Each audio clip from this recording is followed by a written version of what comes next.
All right, so why don't we get going on this new stuff here? Let's see, you still have that Moore circle quiz, or most of you do. So I'm getting a few questions on that. For starters, it's just one. I just have you do one circle and figure some stuff out. I mean, that's about it. Had two people do it last night, and they both took about 15 minutes at it, something like that. So now one thing on that, I won't give you the full blue formula sheet on that, though. I'll give you that A is sigma x and sigma y, and that B is, I'm sorry, this is spoke. I'll give you that A is sigma x and tau xy is what I'll give you. So there is a formula on the upper right-hand corner of your formula sheet. And what that formula says is that it says that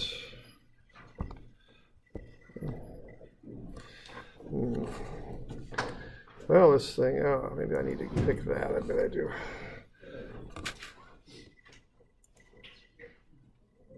So I'll just give you the Moore circle information off the formula sheet. Put it on the quiz or up on the board or something, I don't know what, but basically all that says is that A is equal to sigma x tau xy, and that B is equal to sigma y tau yx. Okay, that's basically what's on the formula sheet, so that's what I'll give you on that, okay? And like I say, it'll just be one more circle to go through and figure some stuff out about, okay? I'll give you a half hour in class, so that's at 1 o'clock on Friday, okay?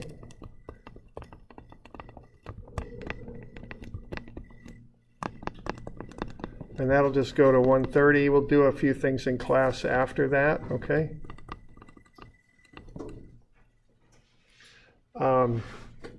So we'll just pick up with class after that's done for everybody. Yeah, that's about it. It's so very similar to what you did on the homework.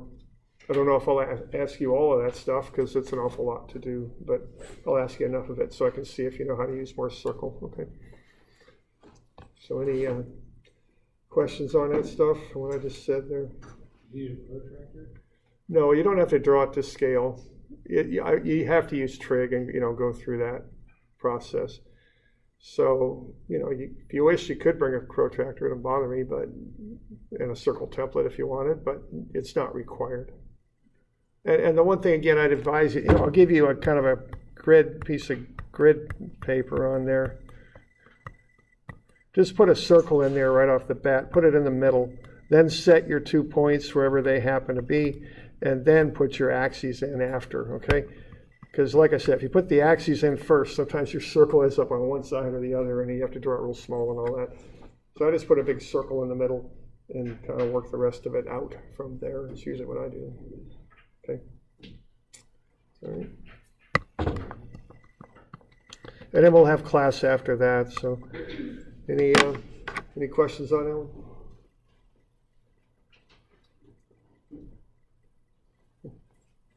All right. All right. Well, we got homework for that I've assigned here, a couple of them, I think. So there's just a couple of them here so far. So let's have a look at these. These are due Monday, okay?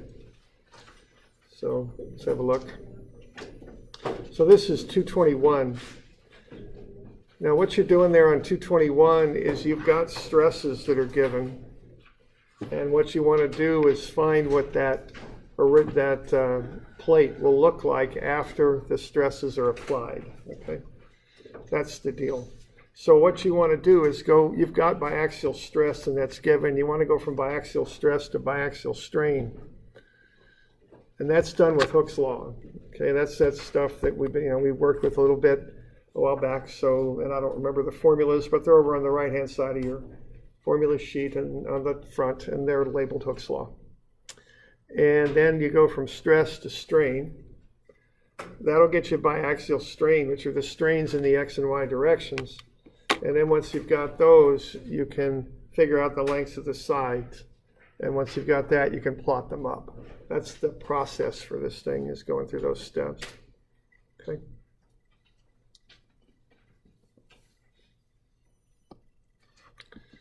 So we're doing all right with that. So the mechanics of this, this will burn a little bit of paper. It's a little bit of stuff to do. So I've got the stresses down below, sigma x, sigma y, and tau xy. Those are down below. Sigma x and y are positive, tau xy is negative, because this shear stress right there will rotate the element clockwise about its center. So those are negative, okay? That one is. And then what you do is you just run through the Hooke's law formulas, and it's just plugging into these formulas. So to find epsilon x, you go 1 over e sigma x minus nu sigma y. That's about it. So what's happening here is you're taking the stress divided by e, and that's how you get the strain. I mean, e is defined as the stress over the strain. Well, you're just solving that for the strain and taking the stress over e. However, the one caveat on that is maybe not caveat, but whatever the heck it is, qualifier or extra thing you got to do, you got to remember the lateral stress also. So you take the lateral stress over E, but you got to throw that factor of nu in there. Okay. So there you go. Okay. So you just plug everything in there and run the numbers, and you come up with a strain, and the strain comes out to be 0.0531. And what that means, it's positive, so that means in the x direction, the plate will get 5.31% longer. That's what that means, okay? You okay with that? Okay. So if it's going to get 5.31% longer, you can take the original length, 15 centimeters, multiply it by 1 plus 0.0531. That's essentially taking 15 centimeters and finding a line that's 5.31% longer. 105.31% of 15 flat is 15.8. So that line that was originally 15 centimeters long will become 15.8 centimeters long. Okay. So we got any questions on it?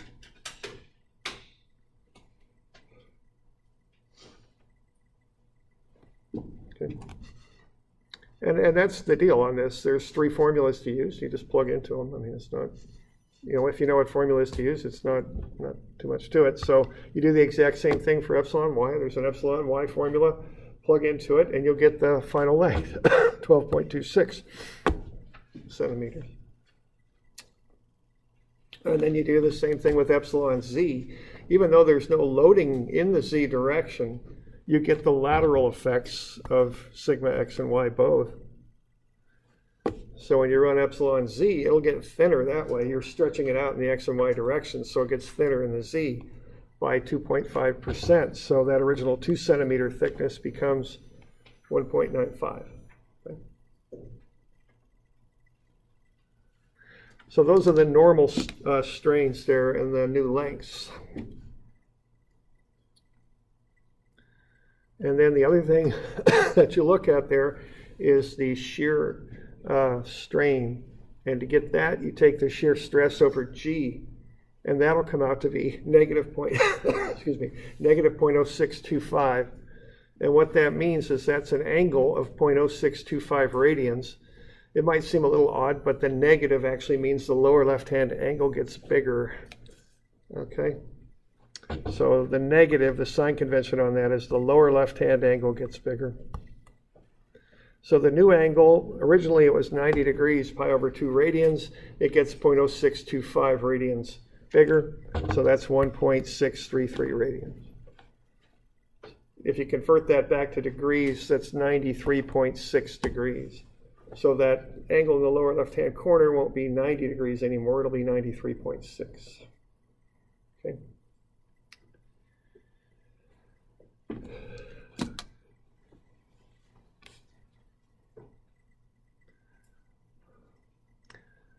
Questions on that?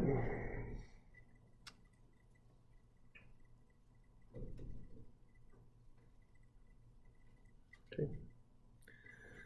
So that's what you can get by knowing what the stresses are and what the material properties are. You can figure out how that shape of that plate will change. And you can sketch it up too. That's the second problem that's due. So what's happening there is that plate, and I've got a piece of graph paper and this is on there.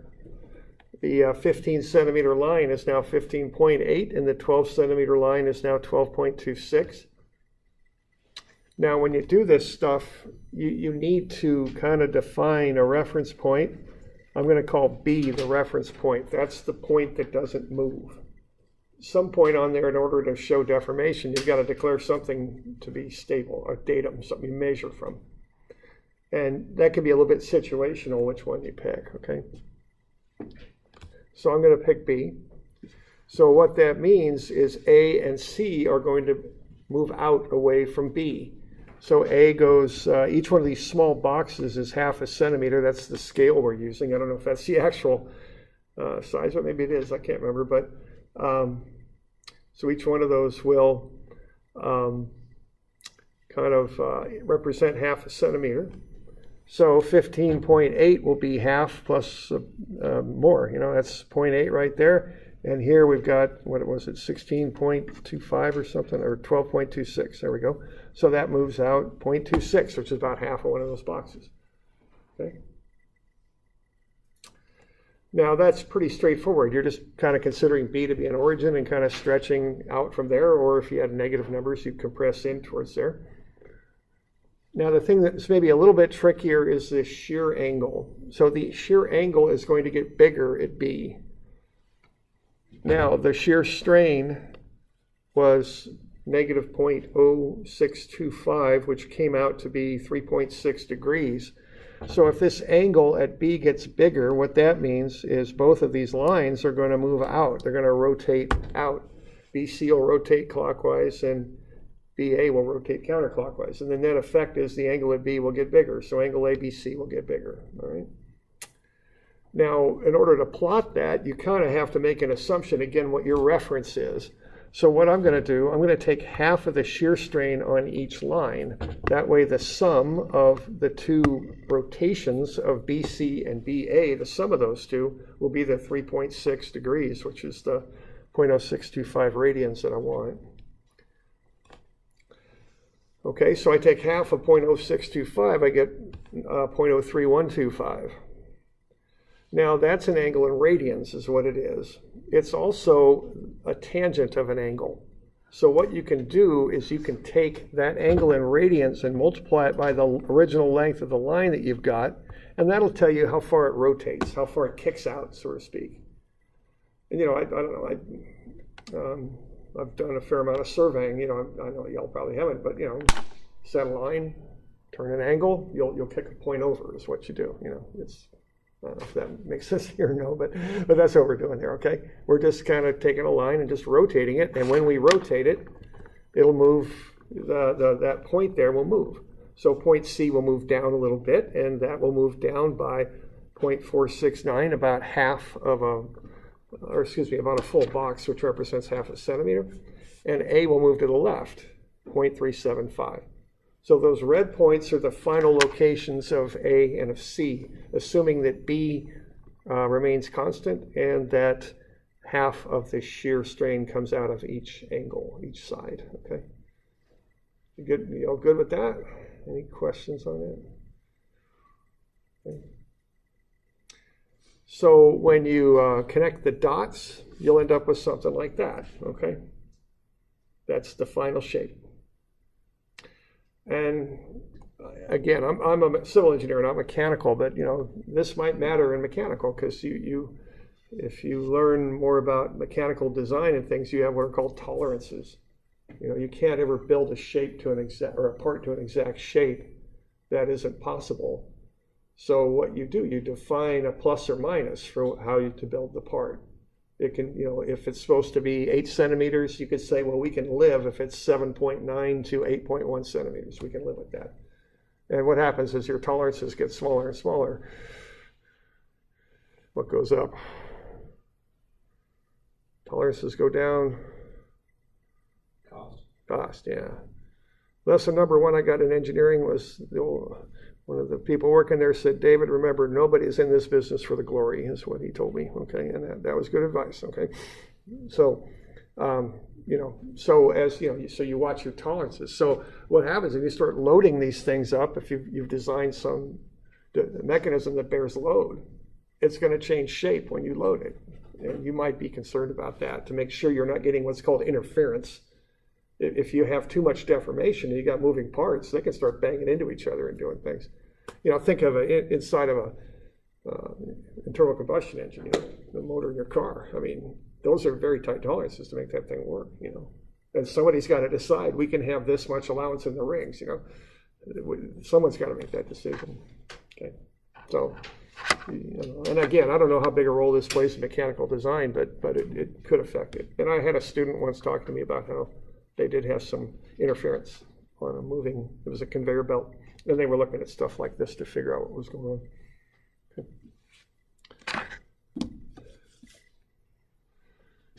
So we good with that?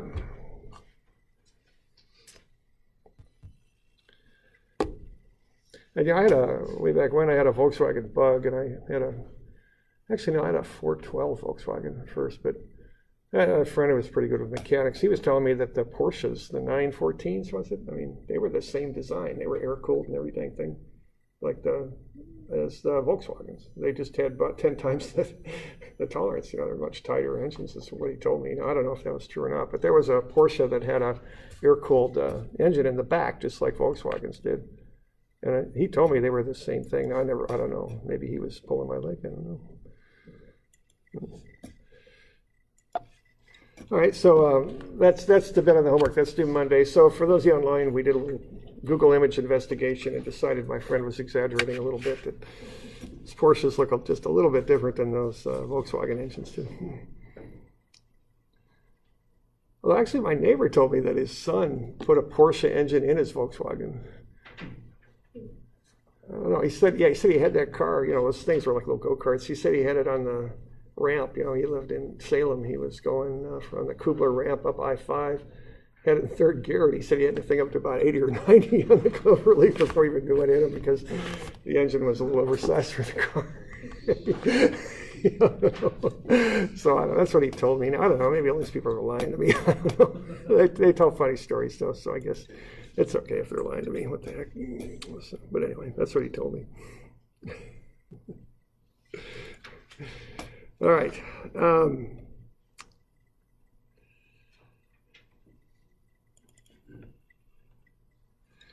Okay, let's look at some of this biaxial stuff, okay? So what we just looked at was getting stress into strain. Now the next step here is to look at strains and see what happens with strains. So what we did, and it seems like a long time ago with the test and all that, but we looked at this and we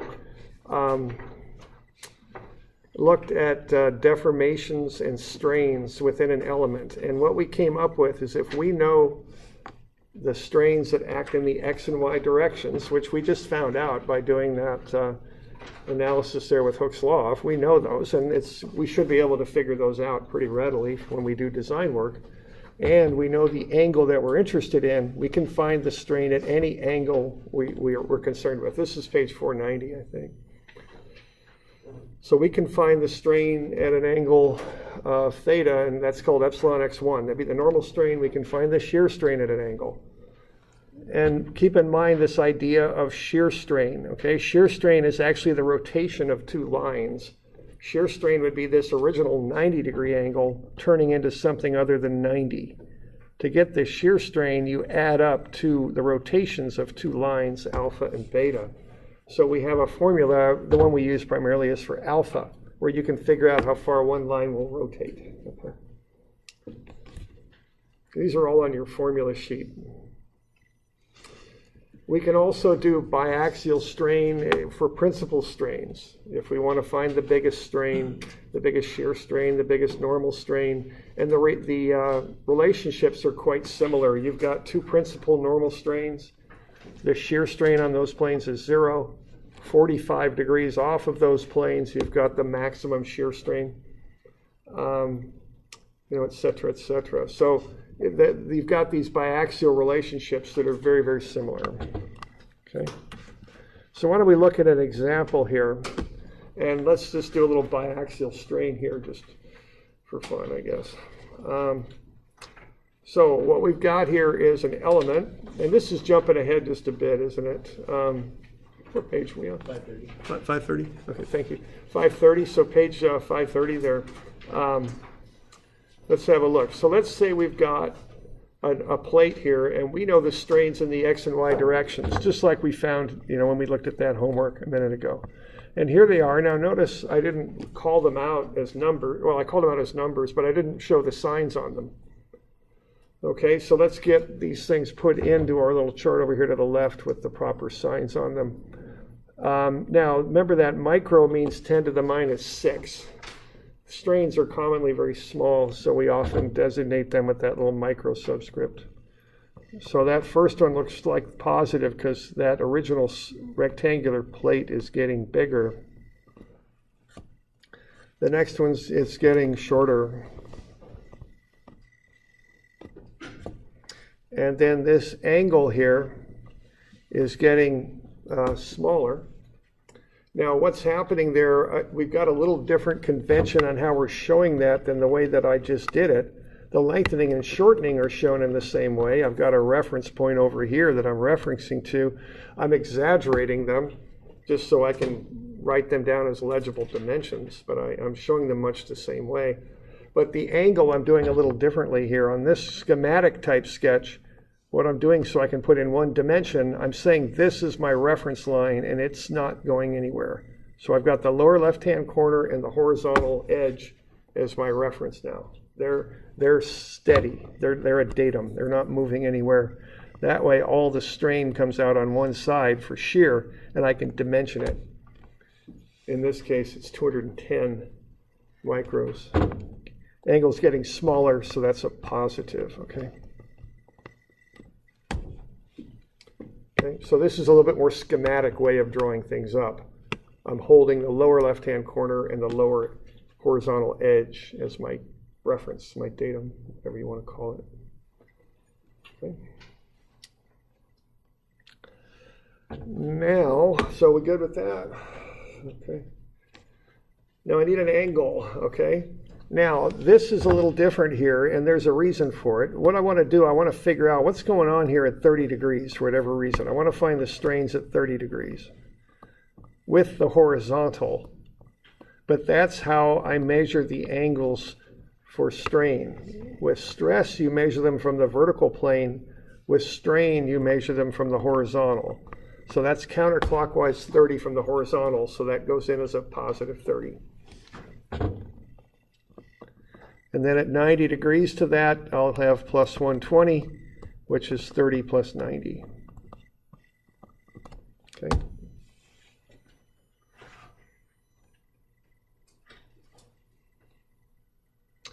Okay. So I've got that table filled in. Now let me diverge here for just a minute. Now, when I'm looking at the strain at 30 degrees, and just bear with me a little bit on this, I just want to explain to you why these conventions are different. The important thing is that they are, and remember it, okay? But I'm going to explain to you why, which frankly isn't quite as important as remembering that they are, okay? So remember what those conventions are and plug them into the formulas correctly. But here's why they're different. When I talk about epsilon x1, what I'm talking about is that edge stretching out.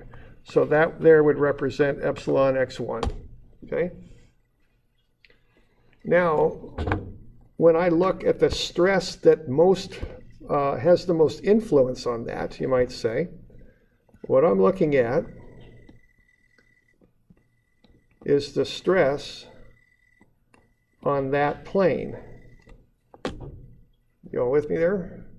Because the stress is a normal stress, normal to the plane. So this is sigma x1.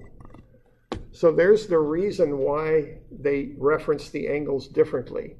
Because for both of them, you've got an angle of 30. The 30-degree stress is the main causative agent for the 30-degree strain, if you reference the angles as I'm showing, okay? That's why they measure stress from the vertical, because it's normal to the plane, strain from the horizontal, because it's not. It's just a stretching at that angle. That's the reason for that. So that when you talk about a 30-degree normal stress, you're talking about the stress that has the most causation on the 30-degree strain. Okay? That's why it's done this way. But just, the bottom line is just remember this. You use the vertical plane for the stress. The horizontal plane is your reference for the strain. Okay?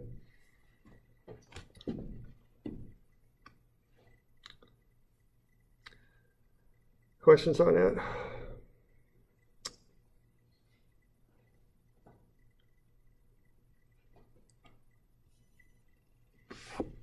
All right, so there you go. And this is a lot like that biaxial stress stuff. It's just plugging into a formula. I mean, that's all that really there is to it. So there's the formula.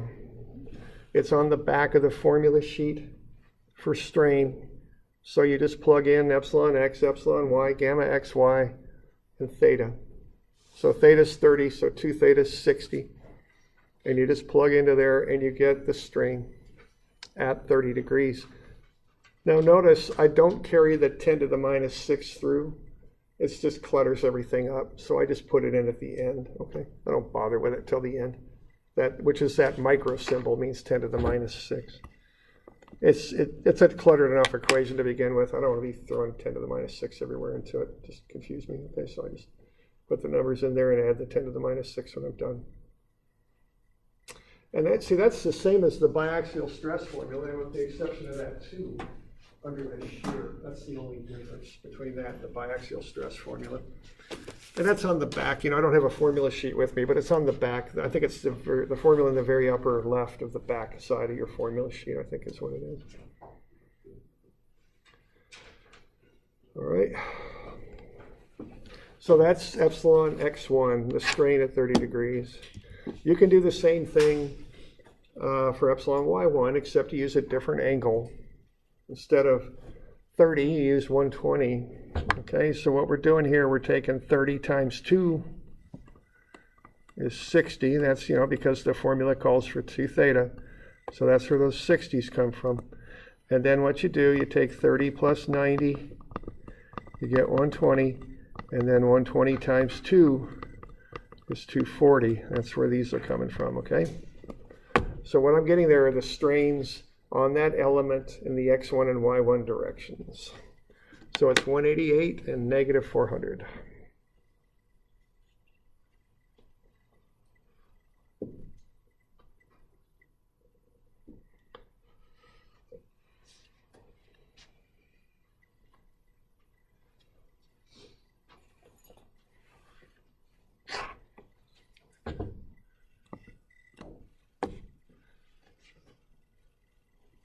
So any questions on that business there?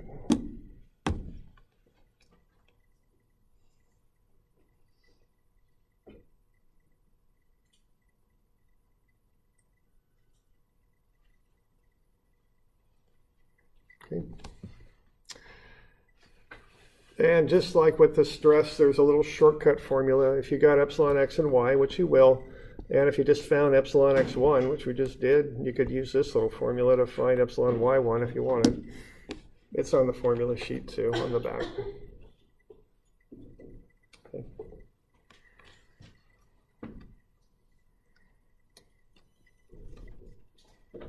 So, you could use that shortcut if you like. No big deal. My sense of this stuff is it's not quite as important as the stress stuff. I mean, the biaxial stress stuff is very important because you got to make sure whatever you're designing isn't under-designed. It's got to be able to bear whatever the big load is in your material. I don't think, the strain is important like anything is, but doesn't have quite the level of importance as the stress stuff, I don't think. I don't think this stuff is used as much as the stress stuff. Okay. All right, and then we can do the same thing here for shear. We got a shear formula, very similar to the biaxial stress formula, just a little different in the shear portion, the gamma xy. Just a little different. Plug in, get the shear at 30 degrees.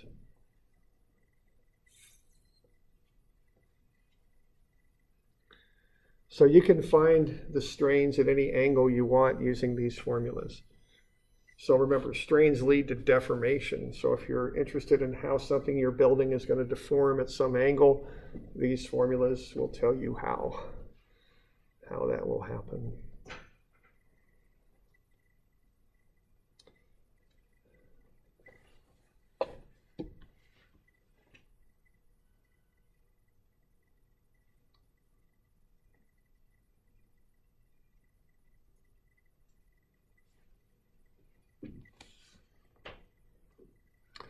All right, so negative 598.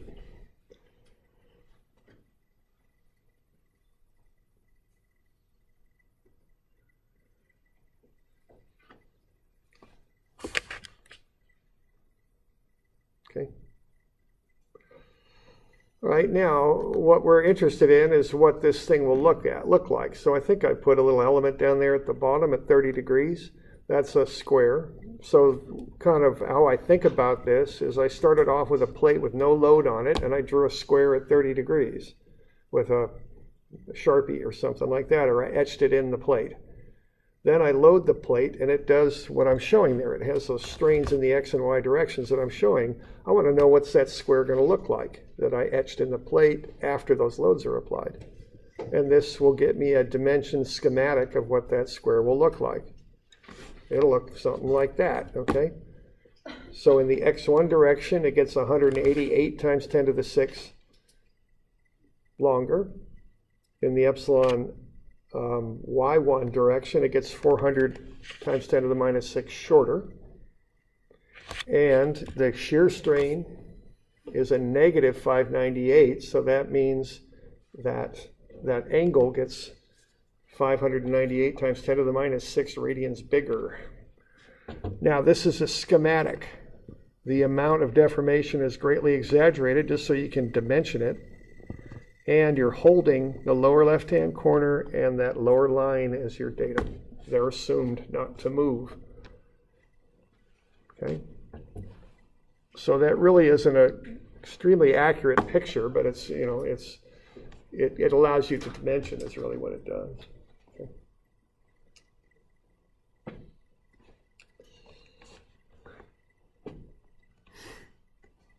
Okay.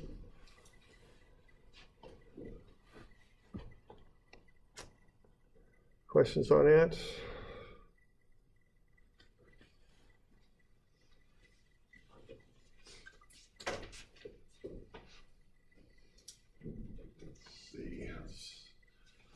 We're going to look at a couple more realistic examples of this. You know, I just want to show you in a more realistic way what this stuff might mean. But what I'm showing you there is just how you can sketch it up and dimension it. And I would call that a schematic sort of form. Are you all familiar with the word schematic and what that means? It means it's not a realistic representation. It's a picture that's done to show something as a diagram as opposed to a very real picture. Okay? That's the meaning of that. All right. Let's look at maybe a little bit of an attempt to show the reality of what we're talking about here. Let's go to this one here. And let's kind of test these formulas out and see if they really work, okay? And, you know, I think I've told you before, you know, I've done civil engineering work, and I've taken those nice, pretty blueprints out of the field and seen basically a site where everything's been knocked down and they're digging holes in the dirt and all that, and they're not the same thing. You know, these equations and plans we develop, sometimes I've had my doubts if they really truly tell me what's going to happen out there, you know. So let's kind of see if this stuff actually works, you know, were they lying to us or not. Okay, so let's take a look at this one. So let's say we've got epsilon x is 0.0667, epsilon y is 0.0667, and gamma xy is 0.2. Okay, and what page am I on? 510. Thank you. So 510. Let's see if we can calculate, given those numbers, what would happen at 45 degrees for epsilon x1. Okay, so I'm giving you the information above. So epsilon x is 0.0667, which means In the x direction, a line will get 6.67% longer. Same thing in the y, and that gamma xy is 0.2. All right, now I've also expressed those as fractions because it's going to help me draw this up. And so 0.0667 is about 1/15. So that means that will get longer proportionally, 1 in 15. And gamma xy is 0.2, which is a fraction of 3/15. So I've just expressed those as fractions too, because that will help us. And let's figure out what's happening at 45 degrees, okay? How much longer will a line get at 45 degrees? All right, and let's test this equation out. So let's put the stuff into this equation here. I'll just plug those numbers into that equation, which is the epsilon x1 equation, and I'll plug 45 degrees in there in my given information, and I'll see what comes out, okay?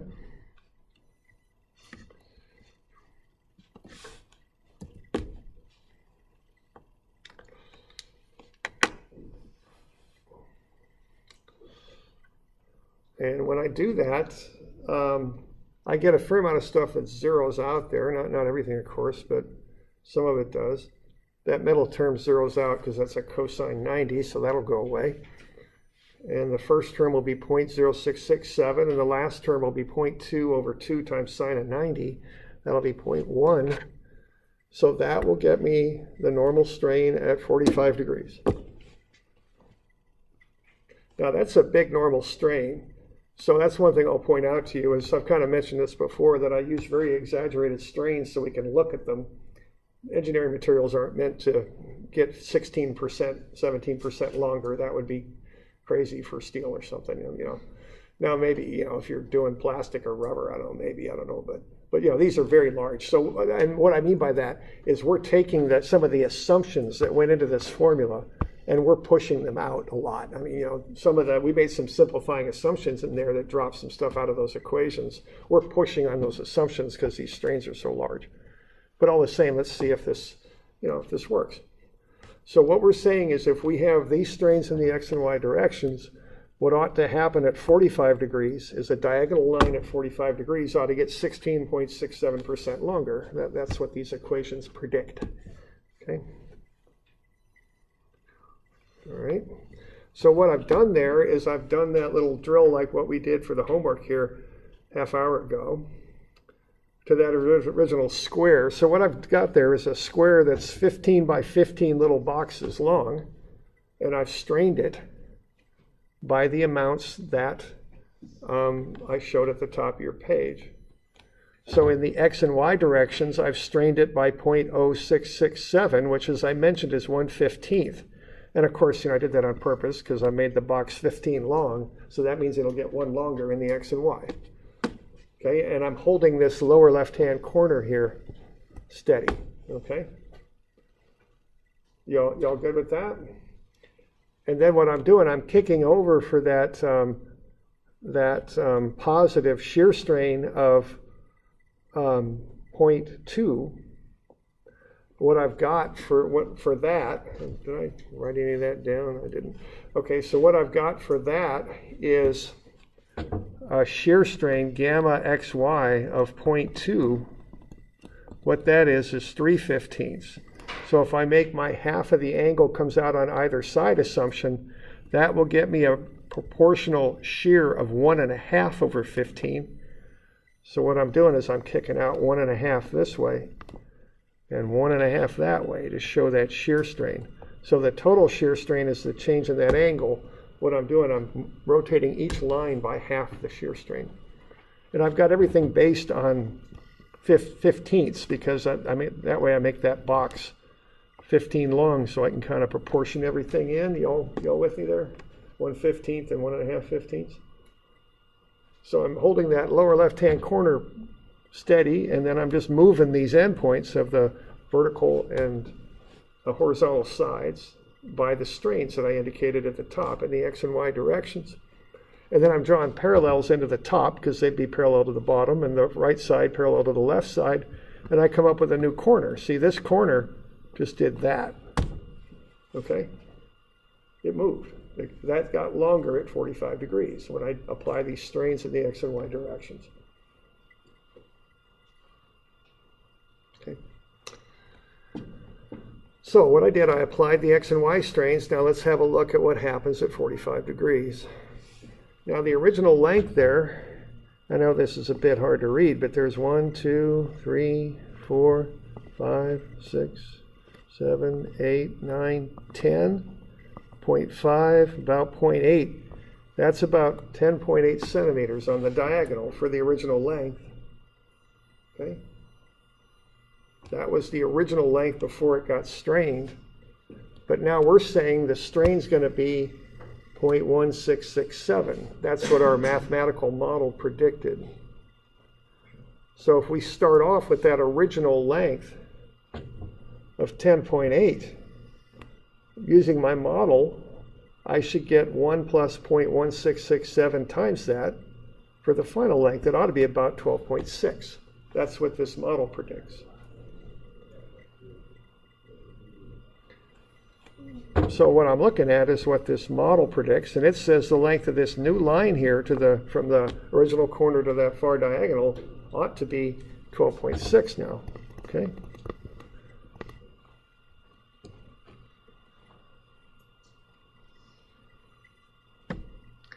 And that came out pretty good. Look at it, see? There's 10, 11, 12, 12.6. So it worked, okay? And it worked pretty well, really, considering especially how much I really, I took this outside normal limits of strain, okay? I pushed it a lot harder than that model really was made, I think, to accommodate. But it still fit pretty well, okay? So that's what these models do. If you know what's going to happen in the X and Y directions, it'll tell you what will happen at any angle you're interested in. Okay? You bring this all out to the shape of a complex, or part of a complex shape. What you can do, yeah, and I think you can. What we're doing here, these are kind of simple models I'm doing so I can sketch them up. But what we're finding here is strains. So if you know the strain at a given angle, you can just measure the length along that angled line and determine what the final length on an angle would be. Now, I don't know if you've got kind of really complex shapes. I'm sure you're going to get some sort of, things that are going to complicate this a bit. I imagine, like, I don't know, a bracket or something that's curved and got an odd shape. You might get some effects kind of between the different parts of the shape, that might whack this out a little bit. I don't really know. But this is the idea. I don't know how far you can use this model. I don't know. Okay. All right. So we good with that? All right. Okay. Let's look at another one here. Should be on the next page. Let's just take a square drawn at 45 degrees again, so it turns into a diamond. That's drawn within an original square that's 2 inches by 2 inches. And let's apply epsilon x of 0.25, epsilon y of 0, and gamma xy of 0. So let's just stretch that out in the x direction, and let's analyze what would happen.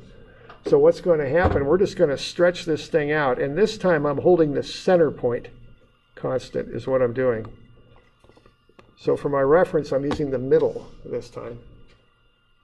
So what I'm going to do, I'm going to stretch that thing out such that instead of being the original 2 inches, now it's going to be 2.5 inches. So it's getting 25% longer. And I've set epsilon y and gamma xy to 0 just because this thing will get too complicated if I start messing with it too much. Okay. All right. So when the entire plate stretches out, so does the diamond that was drawn in there. Okay, now let's run the numbers on that. So I'm going to run gamma, which is the change in that lower angle B of the diamond, by plugging in epsilon y, epsilon x, theta, 2 theta is 90.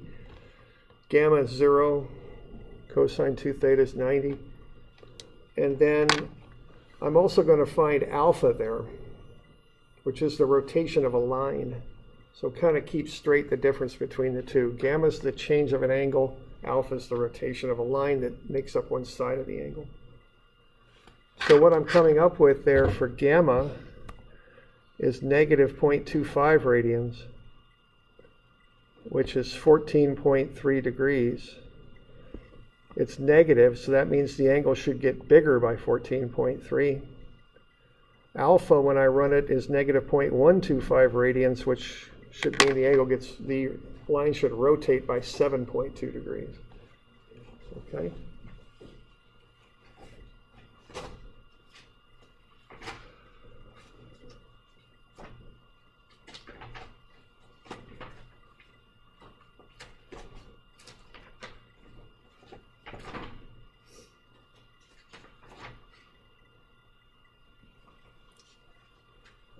Okay.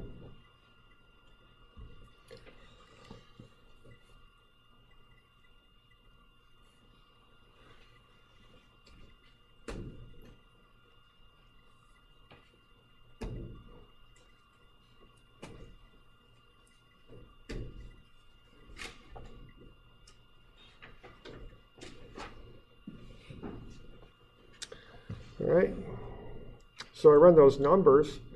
And so that tells me that at 45 degrees, that angle should get 14.3 degrees bigger, and that lower side of the diamond there, BC, should rotate by 7.2 degrees, is what that's telling me.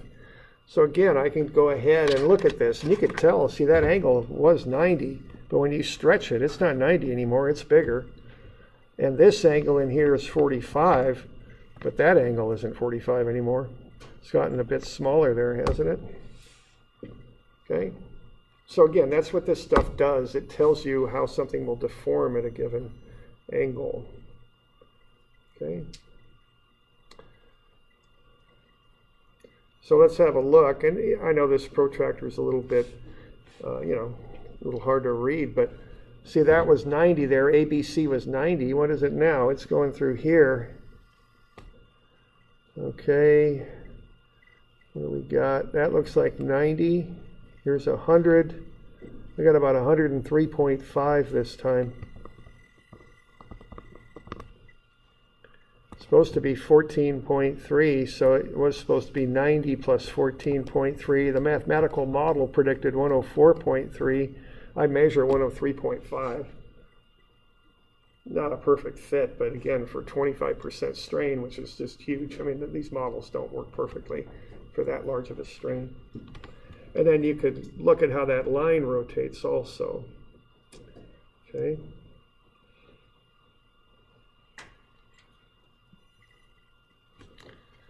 Okay, it was at 45, which would be right there. Now it's, say, just a little shy of 7. See, there's 0 to 5. There's 5 right there. 2 more, 1.5 more. It's maybe 6.7 degrees. The model said 7.2, but that's not bad, I mean, considering how far we're pushing things. Okay.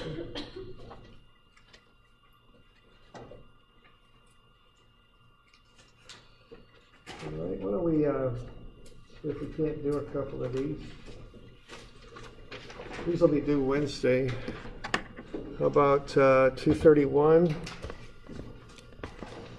And then 234, see if you can figure that one out. So these are due Wednesday. That's the 9th, I think.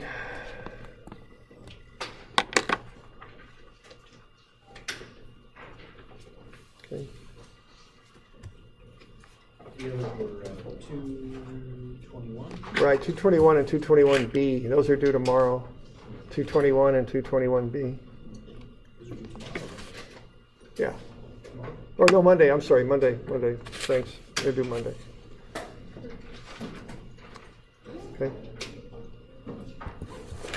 All right. Yeah, those are due Monday.